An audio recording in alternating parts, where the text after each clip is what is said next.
What are cuss words but a mere reflection of my love for y'all? Be advised.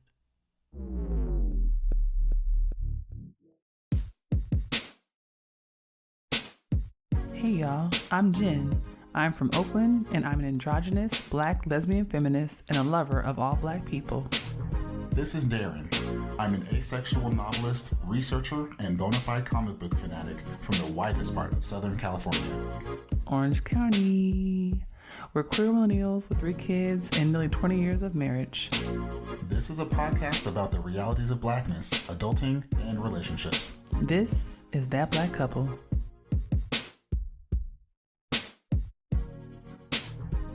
Hello. Hello. Hi. Happy March. Happy March. Happy Women's History Month. Happy Women's History Month. Oh, you're tired. I'm very tired. I know, me too. We've been working all the live long day. I know, and yeah, and I'm kind of irritated. Anyway, let's just start the episode. So have a seat, y'all. This is That Black Couple. I'm Jenn. I'm Daren. And before we get started, please make sure that you follow us on Twitter and Instagram at That BLK Couple, on Facebook at That Black Couple, and look us up on the internets at www.thatblackcouple.com. And if you're listening to us on a streaming platform. And guess what? Every other streaming platform where you can find a podcast, you can find us there too. So tell a friend. Let them know. Evangelize for us. It's all that we ask. Oh my gosh, why do you sound so weird? I was watching, like, how long he gonna sound like this for? I don't know. Okay. I'm like a 1950s radio announcer right now. I don't know. So we are real low key today. We keeping it low. Get you some hot tea. Get you something that's good for the gut. I feel like my gut is just, I'm getting older. Things don't process like they used to. You want something that has some assistance. Something that's gonna keep you regular. You know? Something going like grease the regular, pipes. Regular, smegular. You know what I'm saying? Something that, not that flat tummy tea shit them Kardashians be drinking. I'm talking about real tea. Yeah, because I don't keep you regular. No. That keep you fast. I'm talking about the stuff that grows from the earth and naturally is supposed to help your body, like, be better. Yes. Something that, the ancestors are into. Yeah. Yeah. Go to the store, let them lead you, It was our auntie. It was our community auntie who always got nice nails and we always super close to the camera on Instagram. Her name is escaping me right now. She vegan and we don't eat her food. We just love her. Oh, you're talking about Tabitha Brown. Tabitha Brown. Whatever she drinks. Yeah, she good on that one. Whatever she drinks. I'm sure it's gonna have ashwagandha in it. Ashy Wakandas. And apple cider vinegar. Ashy Wakandas. Mm-hmm. That'll do you right. So I'm excited about this episode because we are talking about something very critical and important, and it's episode 5 of season 4. We're talking about giving Black trans women their flowers. Yes. And it's the point of giving flowers is that you give them to them while they're still here. While I yet live. As Sister Christmas at Evergreen Missionary Baptist Church in East Oakland, California. Actually, North Oakland, California, would say. Okay? Yes. West MacArthur Boulevard. So I want us to start to talk about why we're thinking about this today, Daren. What's been going on, Daren? What's been going on in the world to get us talking about giving Black trans women there? And it's interesting because we chose this topic before all this stuff happened. Yeah, we had planned this out ahead of time. We had planned this episode months in advance. Yeah, we was like, you know what? In March, we're gonna really talk about Black trans women. We're gonna give them their due. People be doing too much, and then in the past week, go ahead. The world showed up. The world says, you know what? We really want to. The stuff we had before was just a sundae. Here's a cherry. Well, so it's been a lot. It's like every day in the news is some other bullshit where someone's talking shit about trans people. The big one was CPAC, the Conservative Political Action Conference. They every year it's like, what bullshit are we spewing this year?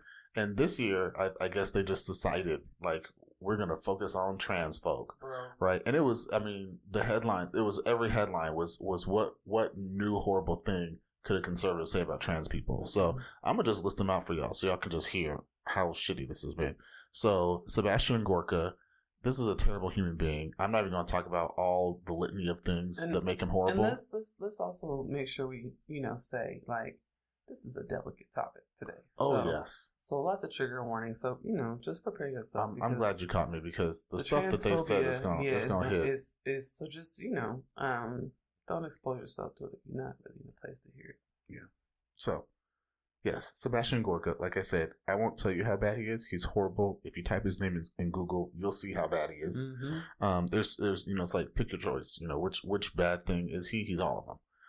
So he went on stage and he said that Democrats are mutilating boys and girls and sacrificing them on the altar of their transgender insanity. What the hell does it mean? Then, friend to the show, Marjorie Taylor Greene, she was there. She always got some horrible shit to say, whenever there's a mic. For her little jacket. Yeah. I'll get you. Her little Cruella de Vil. She always looked like somebody's witch. She always looked like a Disney villain. She definitely looks like a villain. Like everyone. A different day, a different villain. Absolutely. So she went up on stage and had a big announcement. She's like, you know what? In the last session of Congress, I put out this bill and, the Democrats wasn't having it because they're insane. But you know what? Now we're leading the House and I'm going to reintroduce it. And it's this bill. It's called the Protect Children's Innocence Act. No. So you can imagine what's going to be in there. Basically what it would do is it would make it a felony to perform anything to do with gender. Mm. So there we go. Yeah. That's what she's so excited about. Then there's this man, Tom Fitton. He's the president of the website Judicial Watch. Very, very right-wing website. And he said that gender-affirming care for minors is a demonic assault on the innocence of our children. Then there was Michael Knowles, the host. Let me like this real quick. This is too much. It's a lot, y'all. It's a lot. And this was the worst one of the whole conference. This was the worst one. This was the one that like really got all the headlines. Michael Knowles, host of the Michael Knowles Show. No relationship to Beyonce Knowles. I was thinking that. None of them Houston Knowles. No relation. And so he said that if transgenderism is false, then for the good of society, transgenderism must be eradicated from public life entirely. Yeah, so... Wow. We're low-key now just talking about genocide. That's genocide. It's low-key, high-key saying we're going to just erase people who already exist. And I believe that the current stat is there's about 1.5 million people that identify as trans in America. And that's just people who we have a record of. Because more than likely that number's probably... Right. It's a low figure. Yeah. It's a very conservative number. He just got on stage and said, we need to eradicate these millions of people. So, wow. Wow. And then if you didn't think it could get any worse. Oh my God, child. If you thought it was only the white, Republican, super conservative people that were going to do it. Here's the thing. When I heard about what happened to CPAC, I was like, of course they did. Like, didn't one year Clint Eastwood yell at a chair? Yes, CPAC, that was CPAC. Okay, so I mean, things happen there that are really questionable. But like I said, just when you thought. Okay. So this is how I found out about this. I got on Twitter and people was like, Alice Walker, and it wasn't like good stuff. It was like really bad stuff, and I was like, that's weird. And I was like, let me pay more attention. It was like, how you see it pass by and you're like, oh, somebody didn't like a book or something. Oh, okay. But then you see more and you're like, wait, something happened. And then you see more and you're like, oh no. So when I dug into it, it turns out that elder, mother, womanist creator, author of Color Purple,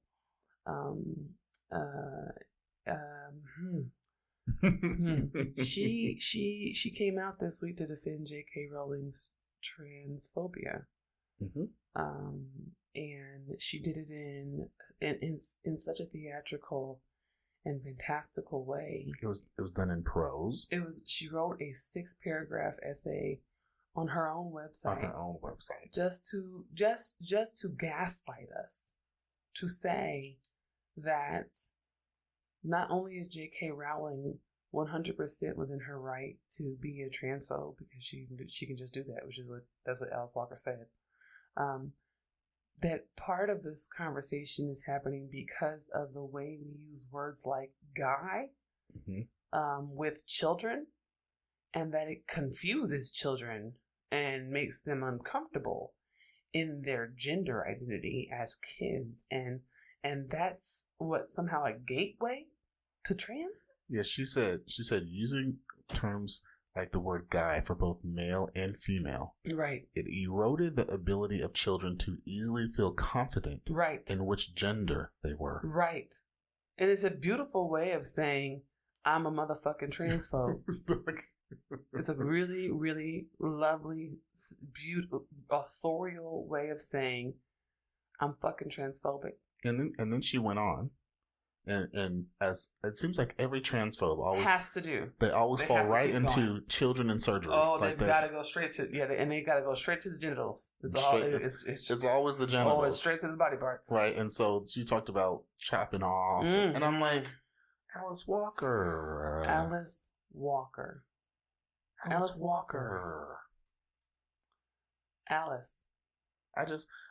long for a day. Yeah. I long for a day. I was talking to you about this the other day. I was thinking about Whitney Houston, and I'm like, I long for the early days of Whitney Houston. Well, we didn't know shit. We didn't know who the hell she was. Hey, she pretty. She pretty.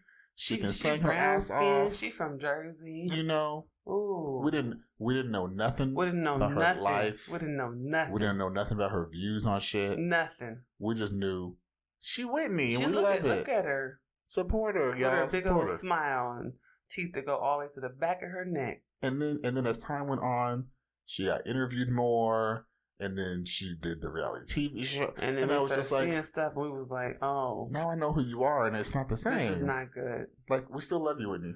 Oh, we love you so much. No one will ever be Whitney Houston. Also, yeah, like, just don't. Hey, don't do no.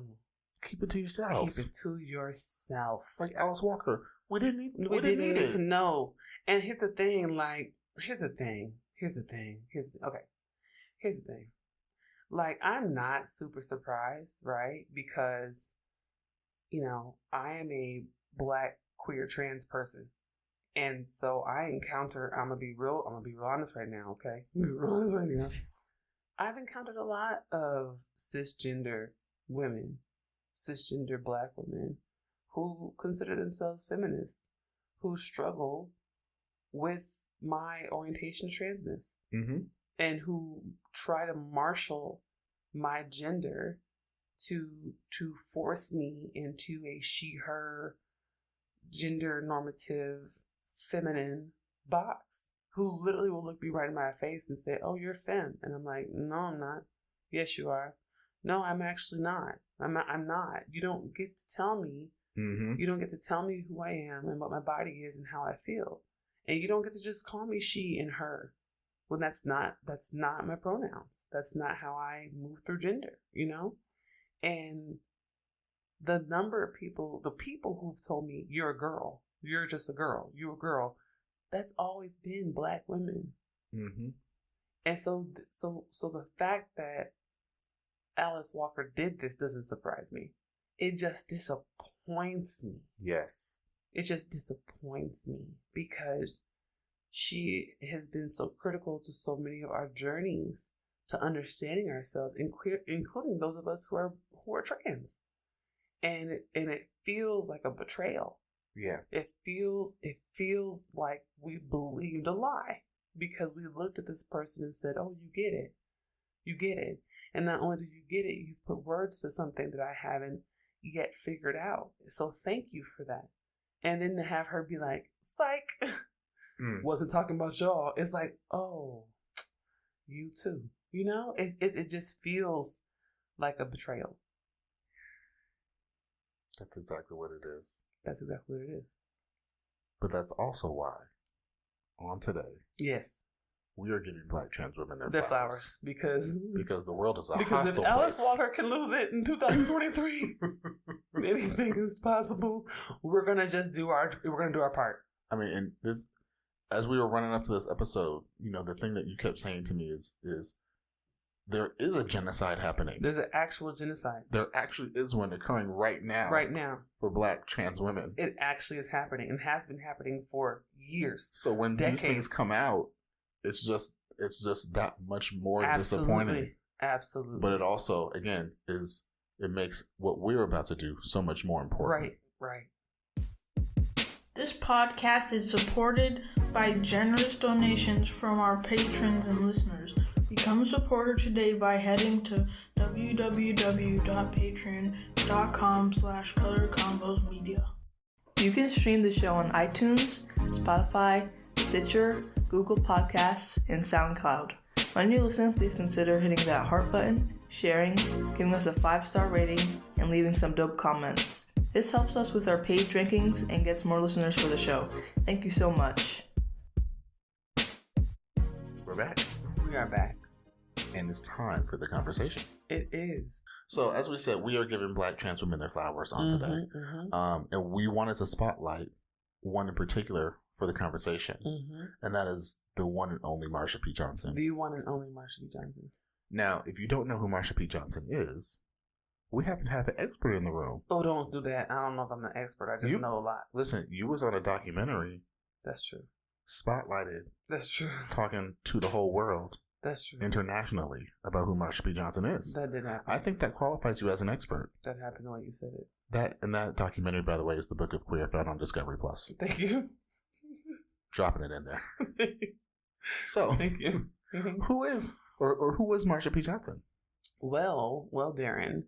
I want to talk about who she was, but I also want to talk about how I learned about her, because I didn't know who the hell Marsha P. Johnson was until I was like 30, right? Had never been taught anything about trans history or trans experiences or anything in high school or college. And at that point, I think I had a graduate degree and still didn't know anything about who she was.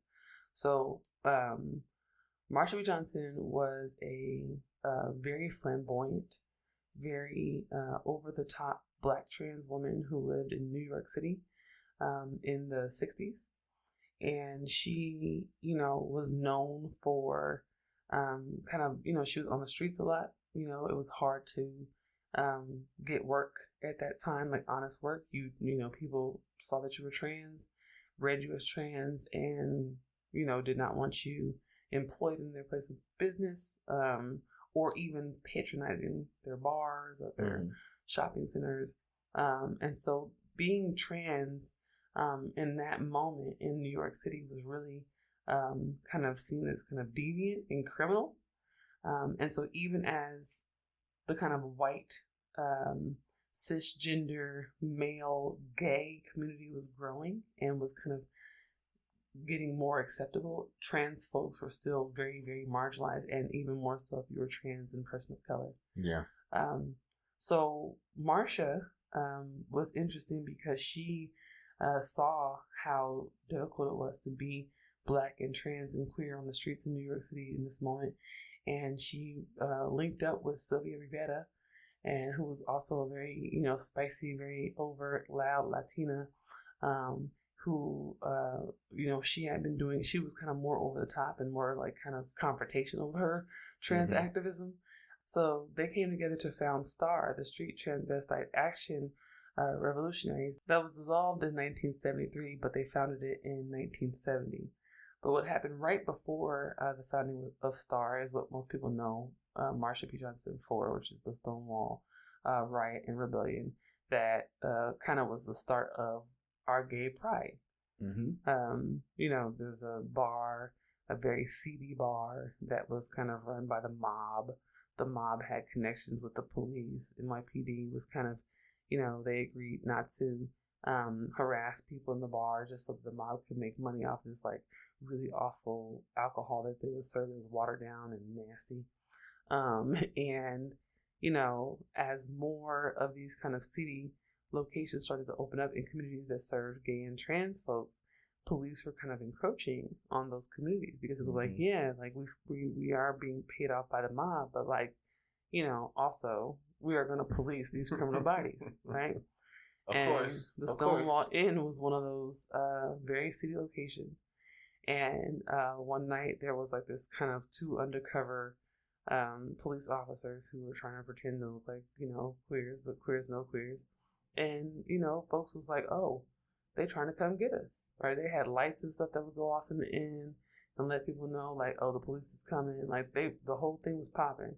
And that night, folks was just done. They was over it. They was like, we're not about to sit here and have y'all punking us again. Fed up. So when police came, they fought back. And Marsha was one of the first ones to confront police. Sylvia Brigetta was as well. And what people most know is a very masculine kind of stud-presenting woman named Stormy Dell'Abate. And she also was very confrontational with police. They were throwing pennies and dropping bricks on people's heads, and they marched up and down the streets for hours. So this became, it started off very small with people who were in the end, and then as they kept marching, they picked up more and more people. And this became like the site of, revolution against this kind of police surveillance and harassment against queer and trans folks in New York City. And that birthed the first Pride. So the first Pride came as a direct result of the work they did at Stonewall. Ain't that some shit? Yeah. We owe Pride celebrations to trans women. And specifically Black and Latino, trans women of color. And Black lesbians. Yeah. Yeah. And Marsha went on to, continue to serve her community and like be an activist and do all that stuff. But she died under really strange circumstances. Yeah. Her body was found like floating in the river, and, they never like figured out what happened to her. There was no answers. I just feel like that is too often the case, especially with trans women, where it's like, something happened. Oh. Yep. Cold case. And it's just like, it's the unequal care, the unequal attention, the unequal investment, that's still in 2023. It's still shocking to me that it's still occurring, and that it's not something that isn't called out much more. Yeah. I mean, and it's interesting, like police officers at the time, when they found Marsha's body in the Hudson River, they were like, oh, suicide. Yeah. Like they just went straight to suicide. And everyone in the community was like, hey, hold on.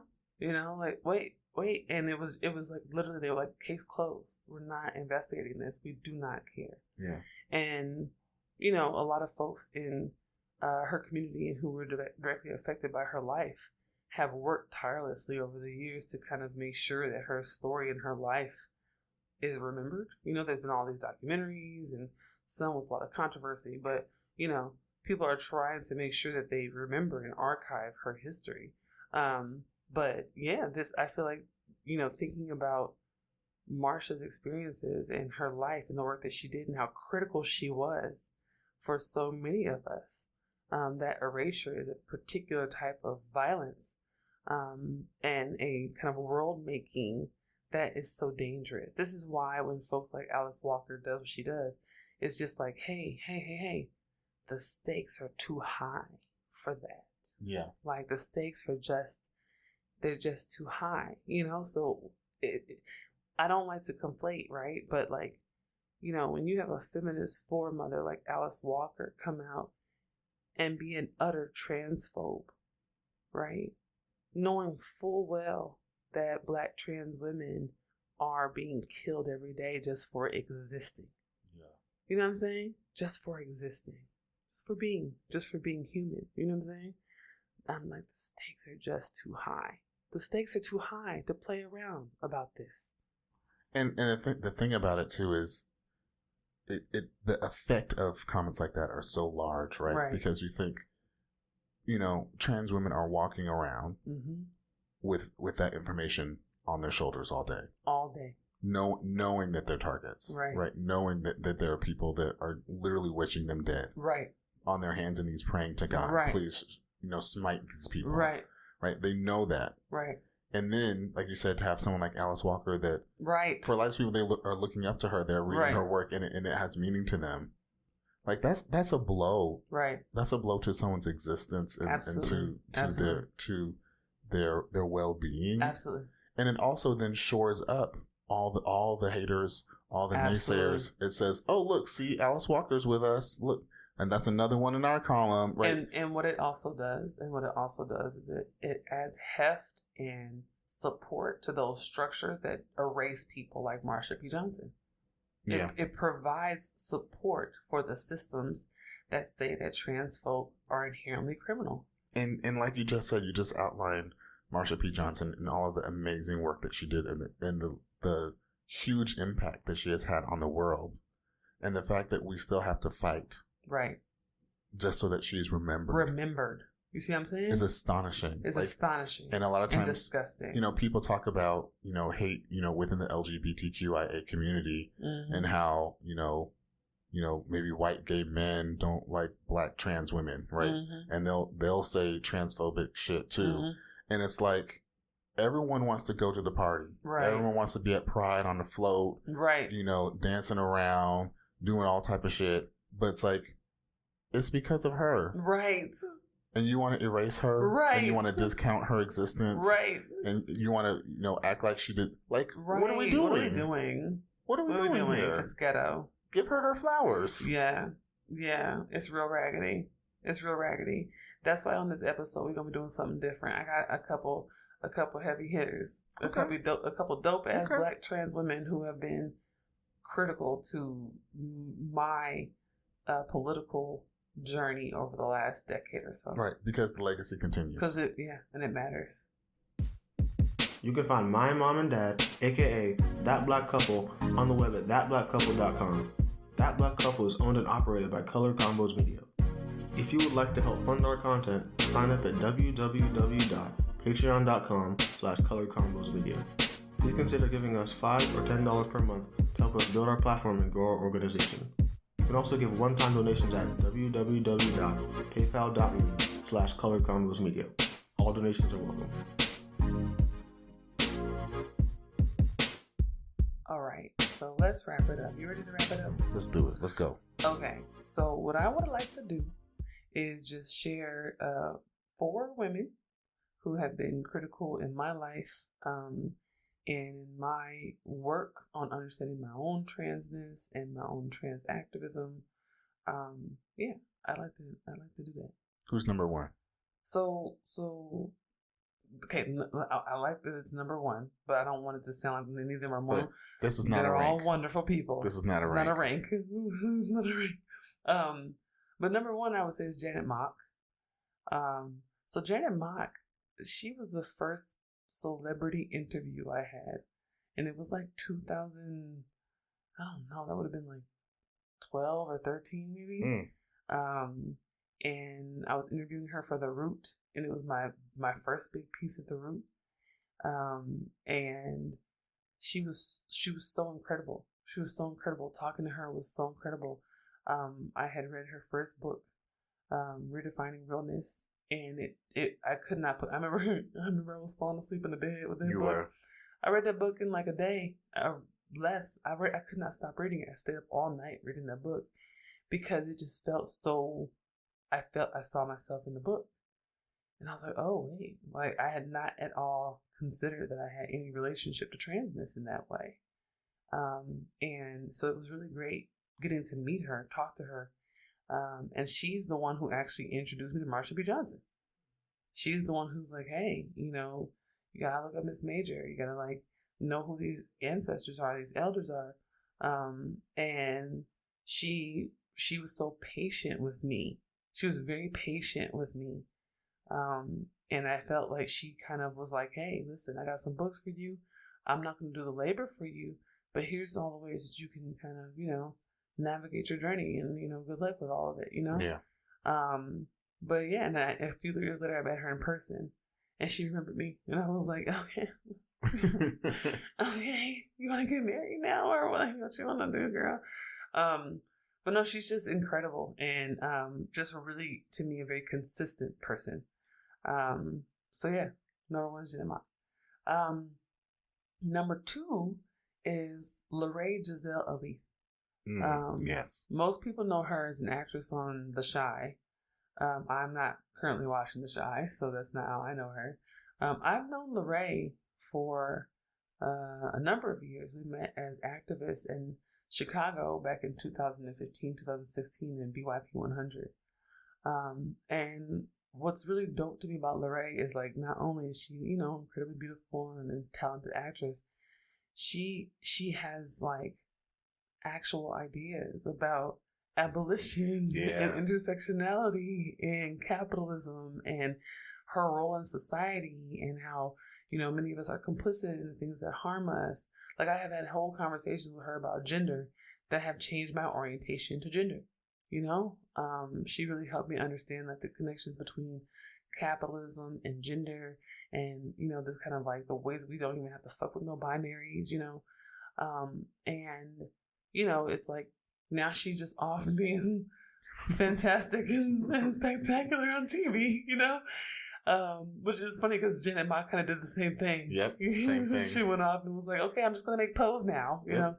But yeah, I think both of them helped me to understand some things about myself that were really, new for me. And that is kind of refreshing, right? Because I feel like the stereotypical like celebrity, actress, singer, whatever, what have you, right? Is that there isn't much going on in the brain, very shallow. Very shallow, very self-centered, very much like fame, look at me, right?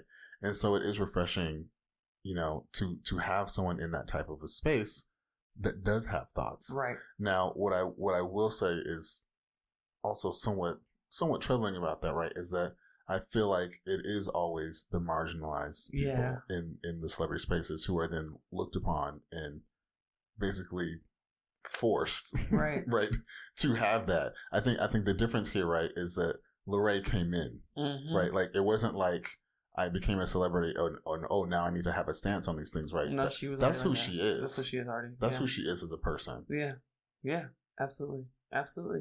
And I feel like everybody. So everyone on my list, I feel like is like that. But I do feel like unfortunately, sometimes we have to be. So that's a whole different episode. But, the third person is Raquel Willis. Raquel is. I don't know her personally. We've never met in person. We've interacted in so many ways. We've interacted virtually and on social media. I think we're linked up on every social media app.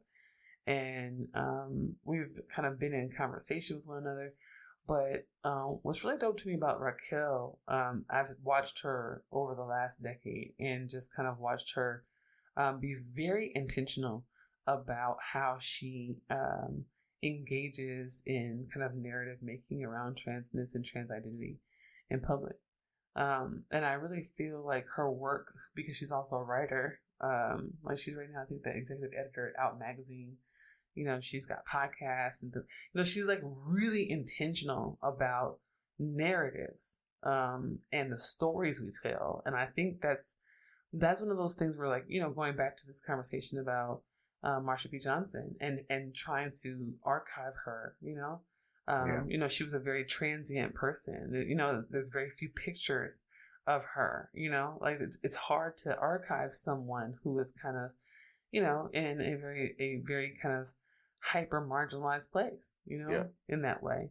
And I feel like Raquel's work has been so critical because she's really committed to telling very intentional and thoughtful stories about all of our experiences, and that's been really meaningful to me. Wow. That's amazing. Okay, and you said you had 4. Okay, so the last one is CeCe McDonald. CeCe McDonald, another person I have not met personally. I've been in rooms with her and panels and things like that. I've seen her, but I don't know her personally. She is an activist who was actually arrested because she was defending herself and her friends after being attacked for being trans. Yeah, this was a big news story. Right. And, she was in her mid-20s when this happened. She was young, and what ended up happening, I think from her willingness to share with us her experiences with incarceration in that moment, they were awful to her as all institutions are, especially those attached to the prison industrial complex, you know, they treated her, you know, as if her identities and her experiences didn't matter at all. And she was so open and willing to share that with everyone in the world as it was happening. And it exposed a lot of the ways that prisons are these like really, really dangerous and awful sites of violence and harm for folks who are at these margins of identity, you know? 100%. Folks who transgress binaries, folks who don't align with certain identities or gender markers, and you know? And, you know, her activism was so critical because she came out of that and was like, listen, I don't have to conform to anything that anyone wants me to conform to. I don't have to be the type of trans person you want me to be. I don't have to talk how you want me to talk or dress how you want me to talk, dress how you want me to dress. I should be able to exist exactly how I am and how I want to be. And you still treat me with respect. Mm-hmm. And you treat me as a citizen. And that was so meaningful to me because I think I was still kind of peeling back some layers of respectability politics when I heard her work through this. And it was like, yeah, what the fuck? Like, what am I doing? Like, what am I actually doing here? And I think, you know, she has been so consistent about saying nobody has to do anything for you, especially not trans women, especially not Black trans women. We don't have to do anything for you, is what she's always said, you know? Yes. And that's been, to me, that's something I think is really critical. Like, Black trans women don't have to do nothing for you. And they should never have to do anything for you. Right? And I feel like it's a gift when Black trans women choose to do work for us. Yeah, you've been blessed. Right. Thank y'all for listening. Before you go, make sure you follow us on Twitter and Instagram at ThatBLKCouple, on Facebook at ThatBlackCouple, and look us up on the internets at www.thatblackcouple.com. Bye.